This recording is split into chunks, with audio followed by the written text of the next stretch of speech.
بسم اللہ الرحمن الرحیم۔ دل و جان سے عزیز بھائیوں، دوستو، السلام علیکم۔ رمضان کی آخری ساعتیں ہیں، رمضان کے آخری ایام ہیں، آخری گھڑیاں ہیں، اور یہ آخری گھڑیاں اس بات کا پیغام لے کر میرے اور آپ کے پاس آ رہی ہیں۔ اس کی مثال ایسے ہی ہے کہ جیسے آپ نے ایک پورا مہینہ ایفرٹ کی، سعی کی، جد و جہد کی، بھوک پیاس ہر طرح کی آزمائش سے آپ گزرے اور اب اس کا اجر ملنے والا ہے۔ تو یہ جو آخری لمحے ہیں، آخری دن ہیں، آخری ایام ہیں، یہ اجر کے پانے کے دن ہیں کہ جب آپ نے اپنے دامن کو پھیلانا ہے، پوری ایفرٹ کی، کوشش کی، آپ پورا مہینہ ایک خاص ترتیب کے مطابق آپ زندگی گزارتے رہے، اور اب کیا ہے؟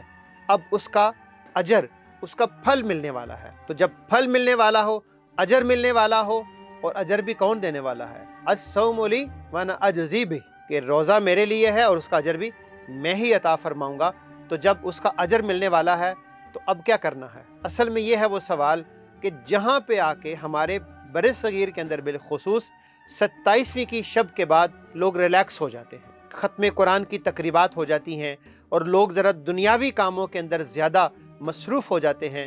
میں آپ تمام دوستوں سے اس موقع کی مناسبت سے گزارش کرنا چاہوں گا کہ نہیں، اب زیادہ تندہی کے ساتھ، اب زیادہ دل جمی کے ساتھ، اب زیادہ شوق کے ساتھ، زیادہ خشوع کے ساتھ، زیادہ خضوع کے ساتھ ان آخری لمحوں میں اپنے رب کے حضور اپنی محنت کا، اپنی مزدوری کا، اپنی تمام چیزوں کا اجر پانا ہے۔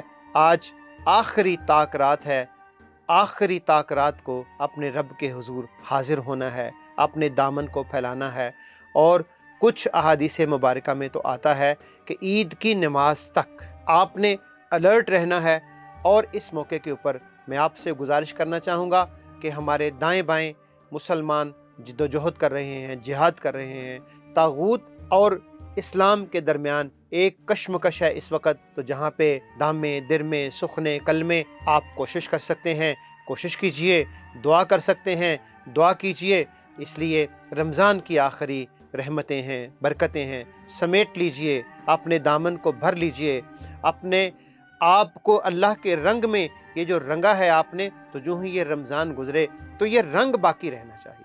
جو ہی رمضان کی ساعتیں گزر جائیں تو یہ جو رنگ کے اندر آپ رنگے گئے ہیں، یہ جو تقوی کے اندر آپ نے اپنے آپ کو ڈھالا ہے، یہ جو خاص ایک طرز زندگی آپ نے رمضان کے اندر افطاری کا، سحری کا، روزے کا، کھانے کا، پینے کا، اذکار کا، تلاوت کا، برائیوں سے بچنے کا، یہ سارا ایک لائف سٹائل جو آپ نے رمضان کے اندر رکھا، اس کو ذرا آگے کنٹینیو کرنے کی ضرورت ہے۔ اس لیے کہ اس تربیت کا جو مظہر آنا چاہیے وہ آنے والے ماہ و سال ہیں کہ جس کے اندر اس کا ریفلیکس، اس کا عکس آپ کی زندگی کے اندر نظر آنا چاہیے۔ تو انشاءاللہ العزیز یہ رمضان ہماری بخشش کا ذریعہ بنے گا، اللہ تعالیٰ کی رضا کا ذریعہ بنے گا، اللہ تعالیٰ کو پانے کا ذریعہ بنے گا۔ تو انشاءاللہ میں آپ کے لیے دعا گو ہوں اور آپ سے دعاؤں کا طلبگار ہوں۔ کنیکٹ رہیں، جڑے رہیں، اللہ آپ کا حامی و ناصر ہو۔